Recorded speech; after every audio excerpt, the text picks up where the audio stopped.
Klinik ABR veya BERA, işitme sinirinden işitsel beyin sapına kadar olan işitsel yolları değerlendirmemizi sağlayan elektrofizyolojik bir test yöntemidir. Odyometri cihazı ile işitmesini değerlendiremediğimiz her yaştan bireye ABR ölçümü gerçekleştirilebilmektedir. Özellikle bebeklerde ve çocuklarda olmak üzere yetişkinlerde, yaşlılarda da ABR ölçümü yapabilmekteyiz.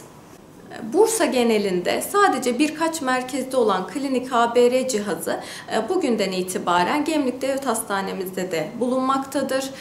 Artık odyometri cihazı ile işitmesini değerlendiremediğimiz hastaları farklı merkezlere sevk etmeyeceğiz.